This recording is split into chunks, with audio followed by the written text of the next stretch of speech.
ഇതുപോലൊരു വണ്ടിപ്രാന്തനെ നമുക്ക് ലോകത്തെവിടെയും കാണാൻ കഴിയില്ല. 7000-ലധികം വണ്ടികളാണ് പുള്ളിയുടെ കാർ കളക്ഷൻസ് ഉള്ളത്.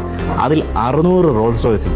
സത്യത്തിൽ ഇത് കേട്ടപ്പോൾ ഞാൻ ശരിക്കും ഞെട്ടിപ്പോയി. ഇത് കൂടാതെ 450 ഫെറാറി, 350 ബെൻലി, 80 ബുക്കാട്ടി, 10 മെക്ലാറൻ F1, ലംബോഗിനി, അങ്ങനെ പോകുന്ന പുള്ളിയുടെ കാർ കളക്ഷൻസ്. ഇത്രയും പറഞ്ഞപ്പോൾ നിങ്ങൾക്ക് ആളിനെ പിടികിട്ടി കാണും.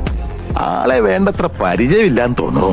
സുൽത്താൻ ഹസൻ അൽ ബോൽക്കിയ, സാക്ഷാൽ ബ്രൂണയുടെ സുൽത്താൻ. പുള്ളിയുടെ മൊത്തം വണ്ടിയുടെ വർത്ത് എന്ന് പറഞ്ഞാൽ $5 ബില്യൺ ആണ്. ഇതിൽ 90% വണ്ടികളും പുള്ളി ഓടിച്ചിട്ട് പോലുമില്ല. ഇതിന്റെ മെയിൻ ഹൈലൈറ്റ് എന്ന് പറഞ്ഞാൽ ഓരോ വണ്ടി ഓരോ ദിവസം ഓടിച്ചാലും 20 വർഷം എടുക്കും പുള്ളി ടോട്ടൽ വണ്ടി ഓടിച്ചു തീർക്കാൻ. എന്താ അല്ലേ? ഒരു വണ്ടിയിലല്ലേ പോകാൻ പറ്റുള്ളൂ. പിന്നെ 2 വണ്ടി കയറി പോകാൻ പറ്റുമോ? മാമുക്കോയല്ലേ ഇതൊന്നും? മാമുക്കോയൊന്നുമല്ല ഇവിടെ. ഇത് പെട്ടെന്ന് ഫ്രെയിം പോയതുകൊണ്ട് തോന്നിയതാ.